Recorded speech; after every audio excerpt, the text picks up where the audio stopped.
Hello everyone, this week's video will be a little bit different from the usual Warhammer content, just for the pure purpose of trying to diversify the channel. So the topic of this video will be Monster Hunter.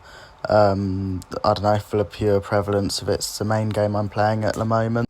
The only Monster Hunter games I've really played are Wilds while waiting for Ascendance to come out. I've also been playing a little bit of Rise recently and enjoying that, not really as much as Wild. Due to only beating the story of Wilds, I'll be mainly talking about the main roster of Wilds. Once I've finished Rise or gotten further into that, I'll probably go into some of their monsters. However, there's only one monster I haven't unlocked in Wilds, which I will not be talking about in this video. Sadly, I'm not a Hunter rank 100 yet. If I can, I'll try my best to get some footage of hunting the monsters. I'm not really sure though, as I'm on PlayStation and it's a bit of a struggle to get decent videos. I suppose really there's nowhere better to start than with the first monster in game that you hunt, is there? Well, up first is the Shatacabra. Like I said, the first monster in the game that you hunt. The primary way of attacking is using its fists and its tongue. The Shatacabra also uses its saliva to enhance its attacks, which is very similar to the Brashadios from Monster Hunter 4 and Iceborne. There is another game it's from, I just don't know off the top of my head. Anyway, back to Shatacabra. Overall, I think it's a very good starting monster. The fight's engaging, in my opinion, and once you reach high rank, it's something which is quite fun to go back and just test a weapon on, which admittedly I do quite a bit. Now I'm bringing up some of the many pages of the Hunter Guide for Shatacabra, and as you can see, all of its materials are fairly common to get other than the certificate, and that it is classified as an amphibian. So now separately I've brought up the weaknesses of the Shatacabra. As you can see, the main recommended elements are ice and thunder, and that it shows some form of weakness to all the status effects, and is only immune to the sonic bombs. So overall it is a fairly weak monster in terms of the Forbidden Lands ecology. And the final thing I'm going to talk about for the Shatacabra is the armour sets, or early armour sets, which personally I quite like. It shows the starting off gear, and I quite like the mask that's provided on the male set. I'm not really as keen on the hat, but overall I quite like them. It shows aspects of the Shatacabra. Anyway, that's my thoughts on the monster. The Cumatrice is one of my favourite Monster Hunter monsters, outright. It's one of my favourites, because I find, once again, the hunt is fun. It's not one where you go, oh, I've got to hunt that, have I? The armour sets are nice, and I just like the design, a giant chicken that sets stuff on fire. It's pretty cool. Relating to the previous point I made, I believe its main attack is scraping its tail on the floor, where it sets off sparks and fire and stuff, and I'm fairly confident it inflicts fire blight onto the player. I'm not really sure, but I should know because I've hunted well over 50 of them. That's really bad of me. So due to mentioning that I found Brashadios similar to Shatacabra, I looked into what monsters were similar to Cumatrice. The Google searches I found were a load of rubbish, because it said Kulu Yaku and Anjanath. But the only similarity between Anjanath really for me is that they're both fire monsters. Don't really know, because then again the hunt I did for it in Rise was a cakewalk. Well, I do see some similarities between it and Galvenus after watching a hunt. On a side note, I'd really like Galvenus in Wilds. Please, Capcom, I know you're not going to see this, but yeah, please. So now I've just thrown up the main 2 pages of Cumatrice in the in the Hunter Guide. As you can see, with Shatacabra, most of the pieces are fairly common, and you can also see from this that Cumatrice is classified as a brute wyvern due to its lack of an ability to fly. And now here's what Cumatrice is weak to. Kind of a no-brainer, it'd be weak to water, being a fire element monster. but it's the same as Shatacabra in terms of the traps and elemental status weaknesses. And now on to the Cumatrice's armour sets. Now, obviously it's inspired by Tudor English and all that. Well, at least I feel it is, because the male one looks like King Henry VIII, and like how he looks in all the paintings and everything. But there's one thing I really like about these armour sets, and the female set isn't, it's a female armour set in a game, let's put her in a bikini. No, it's proper thought-out armour that looks like you're going up to fight a monster. And Capcom does have quite a few of their armour sets where it's proper armour. And when they do, it looks really good in my opinion. I prefer that to just like a bikini. For female armour, I don't like that. And now see, I've said all really that I want to about this monster. I love its design, love its concept, love its armour sets, love them. Well, I don't really like them in-game, but they're cool to look at. And that's really my final thoughts on the Cumatrice. La Brianna was one of my favourite monsters when I first played through Wilds, because it had just like that creepiness which a game like Monster Hunter, in my opinion, should have. Like the uncanniness of seeing a massive spider roaming around a forest that has paralysis powers. Yes, it has paralysis, which it creates from like these spores, which it spits from a florety, spindly stinger. Not stinger, but like area around its stinger. I don't know. I really like this monster. If you couldn't tell, I could talk about this monster for ages. And the only monster that it's truly similar to, Lunacilla, is already in Monster Hunter Wilds. So the only monster that I know off the top of my head that is similar to it, which I've heard of, is Atholkar, or however you say it, the big praying mantis-y one, which, like with Galvenus, I'd really like that in the Ascendance DLC next year. So I've brought up the pages that I have for the other two species from the Hunter Guide. As you can see with the other the previous two, the item drops are fairly common. Not even going to bother trying to pronounce what the classification for the Brianna is. And swapping to the weaknesses of the La Brianna, it's about what you'd expect for an early game monster and a big spider. It's an insect, so it's weak to fire, and shares the same weaknesses and resistances as the previous two. Don't really know why I'm so surprised, because it acts as an introductory stuff for new players, which I was grateful of, so I'm not going to whinge. The armour sets for this monster is like truly incredible for me. I love this armour set, and I believe, from what I remember properly, is what I used for the majority of my low rank, possibly some of high rank as well, playthrough, before I discovered that you needed to actually upgrade the armour and like change your rarity to match what you're hunting. So that was fun. But yeah, I really love like I don't know, it kind of gives Assassin's Creed, like the colours, I don't know. If I'm being completely honest, I don't think there is anything else I can say about this monster. Love its design, love its concept, love its armour, love its fight. Yeah, that's it really. I haven't really got anything to say for this monster. It's a big sand creature. Felt a bit like I was fighting a upscaled version of the Deathworm from Ark. But yeah, haven't really got much to say on it. I haven't really got much to say on it, but I do. It's like, I quite like its design. I don't know, it like does something for me. The knowledge it's a burrowing animal and it hasn't got observable eyes.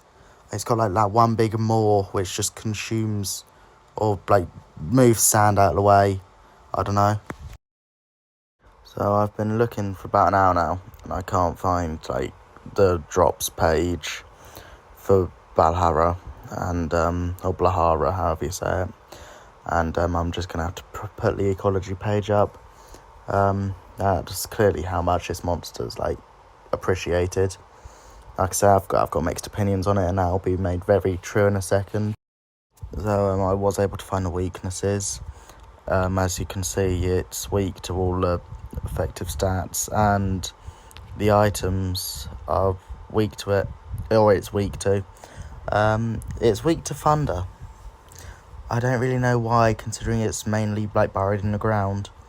But I'm not worried, because that meant I got to test out a charge blade. Or a switch axe. Yeah, switch axe. Which is pretty fun. Yeah. And it does, for some reason, in fact, give the player water blight. So, yeah. Now, here is where I've got like the mixed opinions on the armour sets. This is where my mixed opinions come from. Because, like, I don't mind the hunter armour. I don't, like I said, I don't mind it, but where I find the armour for this monster really puts in the effort is with the palico. Because it puts in like a piloted mech suit sort of thing, and I really like that. I believe I have my palico in high rank, one of them, with the Lagiacrus helmet, I believe. I don't know. So yeah, that's whatever this monster's called, a Valhalla, or yeah, I'm going to leave it at that. That's my opinions on this monster. Don't love it, don't hate it.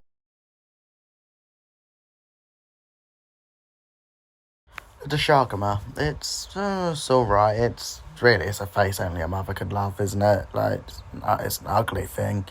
I saw someone once describe it as Capcom looking too deep into like the actual ecology of it, like surviving in the desert and the windswept plains. Which, yeah, I do agree with, like the wiry fur and the small squinty eyes. I do see that. And for how much it was used in the promo, I don't really like it. Used in the promo? I'm sure it was used in the promo alongside Arkfeld. I don't know. Now, the Shagama is very much the same case as whatever the last monster was called, however you pronounce it.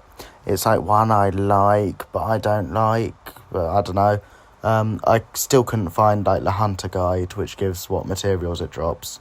So I'll bring up the one for like the ecology in a second, and I'll bring up the weaknesses after that.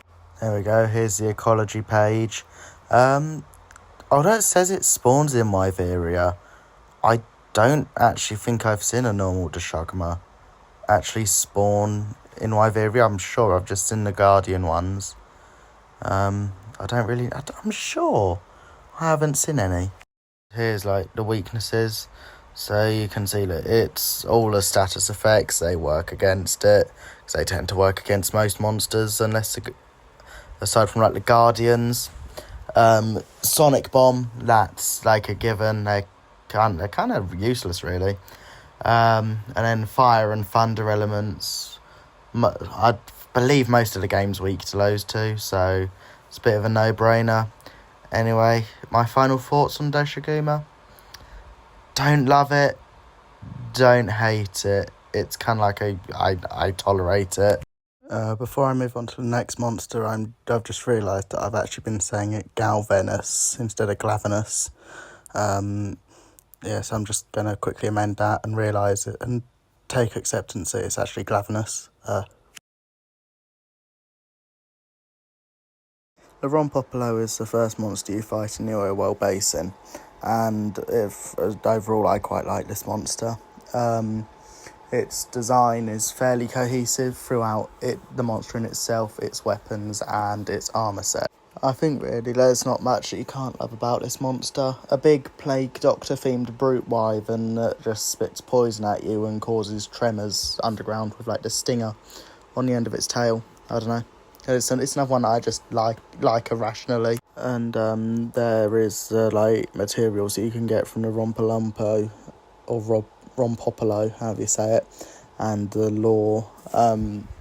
Like I say, I quite like it. It's an odd design, and that's what I like, because I can't remember what other monster it was that I said for it, but it fits in with like the entire idea of monster.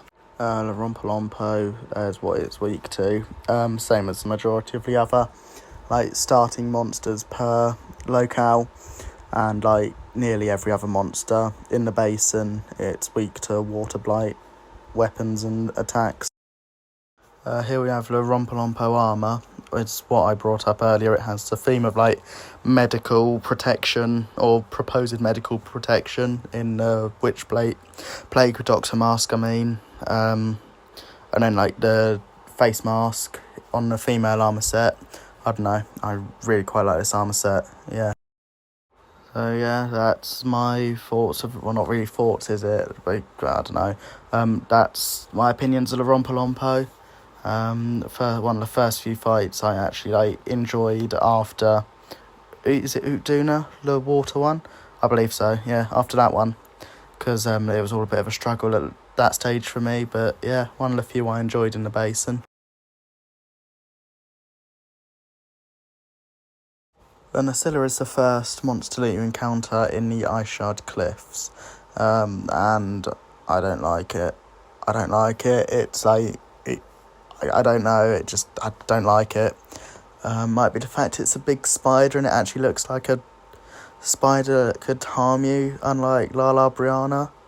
Because I don't get why I like Lala and not Nasilla, but yeah. If I recall right, I believe you actually have to save like Rove, the Woodward, from a Nasilla. I quite like that little guy. Yeah. There's the resources and like ecology, law sort of thing for Nasilla. I'm like with Brianna, I'm not going to even bother attempting to pronounce whatever classification it is. But I don't know. Yeah, I don't like this monster. Before I go into the weaknesses, I am just going to bring up quickly that the Nasilla did appear in the Monster Hunter movie a few years back. That's like the first exposure I actually had to Monster Hunter. So weaknesses of the Nasilla is that it's got fire and it's weak to thunder and fire, which is similar to the Brianna, just that the Brianna's not weak to thunder or paralysis, or whichever element it is. I don't know, I'll overlay it in a second, while I'm editing, just talking to myself now. Why? The Nasilla armour, I love this armour set, and it's such a shame it comes from such a creepy monster. Yeah, I love it so much, just like the mech, or a mecha style of armour that it is. I love it, because I think once I beat Nasilla, I started running that armour instead of the Lala Brianna one. God, funny how I used to spider armours when I don't actually like spiders. So yeah, that's my opinions on the Nasilla. I don't like it. I really don't like it, and I think I've made that evident. I don't like it. Anyway, yeah, I'm done talking about this thing.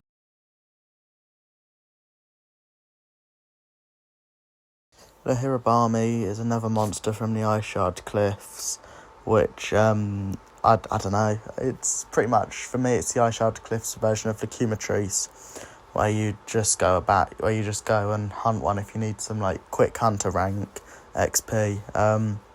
I believe it was a Harambe harvest mission I did quite a bit while grinding to rank 100, because I reached rank 100 while recording this, actually. So GOG will be in one of the next Monster Hunter videos I make, so expect that one of them soon. I don't know. Well, no, maybe not the next. I don't know. But yeah, back to the Harambe, or whatever they're called. Yeah, I believe they're Leviathan classified. I believe they're classified as Leviathans. I don't know. It'll come up in a second with the ecology and whatever. So yeah, here's its ecology page. That was the best photo I could find of its drops. Yeah, but I was right for it being a Leviathan classification, which, I don't know, I think Wilds was very odd with what they classified as a Leviathan. I think, personally, it should have been a new class for Blahara and Harambe, or however you pronounce it. Yeah, as you can tell, I'm not really that fussed by pronunciation on monsters I don't like. So here's this monster's, I'm not going to bother saying its name again, this monster's weaknesses. Funnily enough, I believe that's almost identical to Nasilla's weaknesses. I don't know. Yeah. This is the armour sets that you get from the monster. I don't really know how I feel about them, because they feel a bit like Elfie from Lord of the Rings, if you're catching my drift. Like, I like it, but I don't like it. Overall, it's a decent monster. It's a bit like Marmite for me. I don't love it, but I don't hate it. It's kind of like one that's just there because I know it's pivotal for the plot. Is it really though? No, it's not. Oh well. Leojarkan is a fanged beast which you fight in the oil well basin and is the final hunt before New Udra. Ajakaran was also one of the first monsters which I decided to look at, like, its elemental weaknesses beforehand, purely so that I could, like, plough through it, through the fight. God, that sounds so wrong. Purely so I could get to, like, the New Udra fight, because that's one of my favourite, like, probably outright monsters, like, favourite outright from the entire franchise. So there's, like, drop rates and proficiency lore sort of thing for Ajarkan. I'd say on average it drops at, like I say, average for oil well basin monsters in the late game. I don't know, it's a decent hunt. Gonna be completely honest though, after trying the I think 9-star hunt where you hunt a tempered New Udra, Rathalos and Ajarkan, I hate that monster. I hate it. It's like messed that hunt up twice for me now. So here's the weaknesses of the Ajarkan. I never realised it was weak to ice attacks. I might try that when I do a couple of hunts later. I only actually knew it was weak to water, but now I know it's weak to ice. I'll probably try that at some point. I don't know, but yeah, as you can see, it's weak to all the status effects, and you can only use shock and pitfall traps on it. I actually don't mind the Ajarkan armor sets. I mainly used it in the New Udra fight for the fire resistance, which was really quite helpful. Obviously there's inspiration from, like, I think Wukong, is it? I don't know, not really sure on, like, that, but I believe that's what it's called. Anyway, yeah, that's my thoughts on the Ajarkan. I don't know, and I don't really care about it. It's not one of them that I really like. Yeah. The Zuwu is one of 2 cephalopod-style monsters which you hunt in wilds, and I believe cephalopod was a new, like, classification in wild, so technically it's one of 2 cephalopod monsters outright. And I don't know, it's cool, but it's not as cool as New Udra in my eyes. I don't know. In my opinion, it only really acts as, like, something to prevent you from getting the calves from the Ebony Daggeron in that one mission. So, as with the last 10 monsters, here's, like, the ecology and drops of the Zuwu. Like I said earlier, it's a cephalopod monster, and I believe its drops are, like, fairly level with other, what's it called? Wyveria monsters, like the Guardians and the high rank monsters. But here's the weaknesses of the Zuwu. I didn't know it was weak to flash pods and sonic bombs, but again, I suppose that makes sense since it doesn't have eyes and ears. Does it have ears? I don't know. But it was the first hunt I used a lance for, which I actually really enjoyed, and it's caused the lance to grow on me quite a bit. So, like, here's the Zuwu armour, and I believe it's the first time I've actually seen this without, like, glancing over it in the smithy to, like, get rid of the exclamation mark I've unlocked it. I don't mind that. It, like, it's classic, classic, like, desert outfits, isn't it? Like, not Middle Eastern, but just, like, desert in general. Anyway, that's, like, my thoughts on the Zuwu. Like I said, it's not a monster I love. It's not a monster I hate. I just prefer New Udra as over, like, out of the 2 cephalopods. So yeah, that's, like, my opinions on the low rank non-apex monsters. Yeah, next video will probably be, like, Guardians, maybe the apexes. Could even be a wish list, I'm not really sure. I'll think on it. I'm sorry if this seems like more low effort than my previous few videos, but thanks for watching, and please subscribe.